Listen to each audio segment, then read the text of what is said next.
The Battle of Beaune-la-Rolande on 28 November 1870 was a battle of the Franco-Prussian War, won by Prussia, in an attempt to relieve the siege of Paris. French General Cruzat's 20th Corps launched an attack against 3 Prussian brigades resting in Beaune-la-Rolande. These brigades were from the Prussian 10th Corps, which was detailed to guard the flanks and rear of the force besieging Paris and provide early warning of any French counter-attacks. The French committed a force of 60,000 men, largely conscripts of the Garde Mobile, and 140 guns against the Prussians' 9,000 men and 70 guns, mostly drawn from regular troops. Despite the overwhelming superiority of numbers, the French attack failed to take the village and was ultimately forced to retreat by Prussian reinforcements. Prussian losses amounted to 817 soldiers and 37 officers, with the French losing around 8,000 men and 100 taken prisoner. The French 20th Corps changed its plan of attack, bypassing the village, but was unsuccessful at relieving the siege of Paris,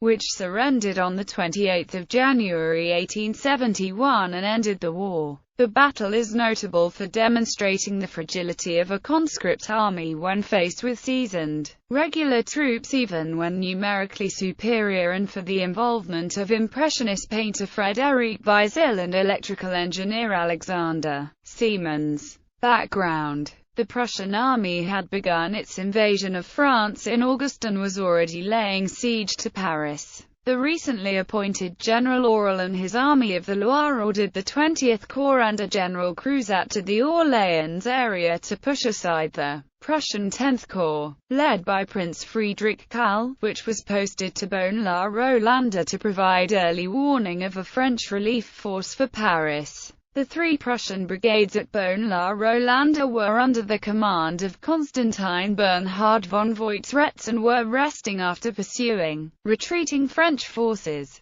The nearest reinforcements were 10 miles away at Pithiviers under General Constantin von Alvensleben. General Cruzat had a force of between 31,000 and 60,000 men and 140 artillery pieces against the Prussians' 9,000 to 12,070 guns. The French force were equipped with the chassepot rifle, which had almost double the effective range of the Prussian Dreyser and also held the element of surprise. With this in mind, an attack was launched at 11:30 a.m. against the village, which was protected only by a small walled churchyard and a 6-foot wall along its south side. The French committed 2 brigades to this charge. First attack. The Prussians, coming under heavy French artillery fire, withdrew all bar 13 companies of infantry from the village and awaited the assault. The most successful attack was made by the 3rd Zouave Regiment, which left 700 dead and wounded men on the field before breaking. Every one of General Cruzat's staff officers were killed or wounded whilst encouraging the attack. Second attack. A second attack was sent at 1:30 p.m. with the Prussians running low on ammunition. The defenders held their fire until the French were almost upon them, unleashing a volley which was followed by half an hour of frenzied close combat before the French were repulsed once more. The remaining Prussian forces, including all of the artillery,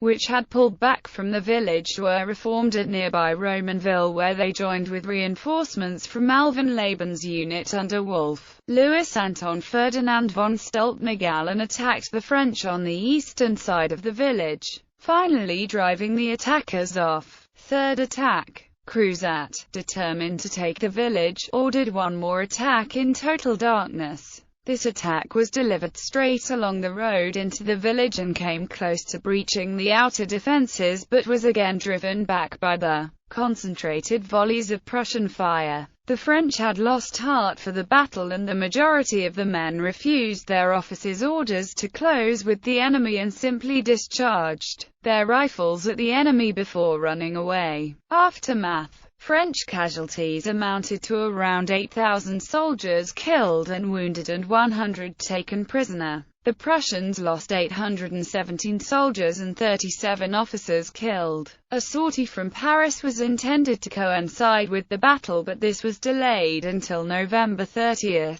news of the delay not reaching Oral until after the battle due to poor winds for the hot air balloons used as messengers. Upon receiving news of this sortie, the Army of the Loire wheeled to the right to bypass Beaune-la-Rolande and march on Paris. The French Impressionist painter Frédéric Bazille, serving as an enlisted man in the 3rd Walvis, was killed in action at Beaune-la-Rolande whilst leading his unit in the first attack, his officer having been injured. Alexander Siemens, the German electrical engineer who would later found the Society of Telegraph Engineers and Electricians, also fought in the battle as a private but in the Prussian army, received a wound and was awarded the Iron Cross for courage. Analysis. Military analysts were shocked at the news of the defeat of 60,000 men by 9,000, and many attempts were made to explain why it could have happened. The low morale of the French forces is often cited. The majority were recent conscripts of the Garde Mobile and had seen a series of defeats,